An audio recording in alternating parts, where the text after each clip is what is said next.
સુરત શહેરમાં લોકો શીતલહેર અનુભવી રહ્યા છે। શહેરીજનો ઠંડીથી બચવા માટે પોતપોતાની રીતે બચાવ કરી રહ્યા છે। ત્યારે સરથાણા વિસ્તાર ખાતે આવેલા પ્રાણી સંગ્રહાલય ખાતે રહેતા પ્રાણીઓને પણ ઠંડીથી બચવા માટે ખાસ વ્યવસ્થાઓ તંત્ર દ્વારા ઊભી કરાઈ છે। ઠંડી વધતા પ્રાણી સંગ્રહાલયમાં પ્રાણીઓ માટે હીટર મૂકવામાં આવ્યું, સાથે જ આગનું તાપણું કરી અને ગરમાવો આપવાની વ્યવસ્થાઓ કરાઈ છે। ઋતુ બદલાતા સાથે જ પ્રાણીઓના ડાયટ પ્લાનનું પણ ખાસ ધ્યાન રાખવામાં આવે છે અને આ ઉપરાંત ઠંડીથી રક્ષણ આપવા માટે પાંજરામાં ઘાસ પણ પાથરવામાં આવ્યું છે।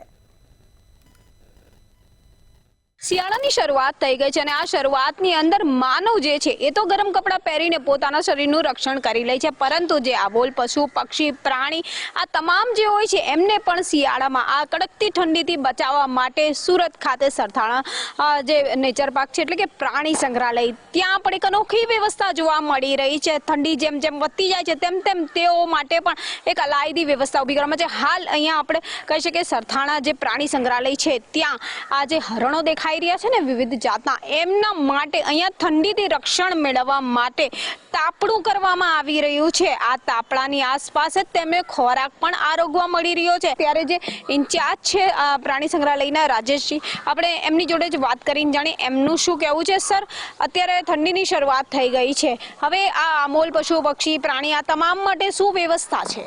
જનરલી જે વાઇલ્ડના જાનવરો હોય છે જંગલમાં તે લોકો પોતાની રીતની ઠંડીથી બચવા માટે વ્યવસ્થા કરી લેતા હોય છે, કોઈ બખોલમાં કે ઝાડની બખોલમાં રહીને।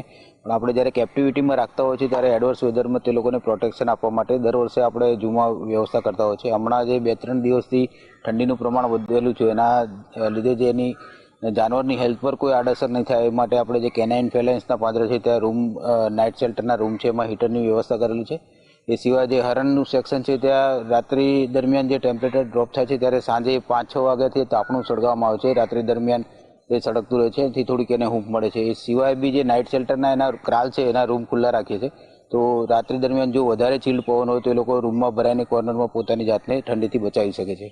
આ સિવાય જે પક્ષીના પાંજરા છે એમાં રાત્રિ દરમિયાન આપણે 100 વોલ્ટના લેમ્પ લગાવીએ છીએ, જેથી જે કોર્નરનો પોર્શન છે ત્યાં થોડું હુંફાળું વાતાવરણ મળી રહે અને પક્ષી સિવિયર ઠંડીથી પોતાને પ્રોટેક્ટ કરી શકે। તો ક્યાંક તાપણું કરવામાં આવી રહ્યું છે તો ક્યાંક હીટર મૂકવામાં આવી રહ્યા છે, એટલે સુરતના જે સરથાણા પ્રાણી સંગ્રહાલય છે અહીં પ્રાણીઓના રક્ષણ માટે પણ ખૂબ જ સારી વ્યવસ્થા જે છે જોવા મળી રહી છે। દર વર્ષે આમ તો આ પ્રાણીઓ માટે કંઈક ને કંઈક જે રીતે સિઝન ચેન્જ થાય છે તે રીતની વ્યવસ્થાઓ બદલવામાં આવે છે, તેમનો ખોરાકમાં પણ બદલાવ કરવામાં આવે છે। ત્યારે અત્યારે જે ઠંડી શરૂ થઈ ગઈ છે તો આ ઠંડીની અંદર આ પ્રાણીઓના રક્ષણ માટે તાપણું પણ કરવામાં આવી રહ્યું છે અને જે વાઇલ્ડ એનિમલ છે તેમના પાંજરાની બહાર જે છે હીટર પણ મૂકવામાં આવે છે, જેનાથી તેમને ઠંડીથી રાહત મળી શકે છે। કેમેરામેન શોએબ શેખની સાથે રાબિયા સાલેહ, મંતવ્ય ન્યૂઝ, સુરત।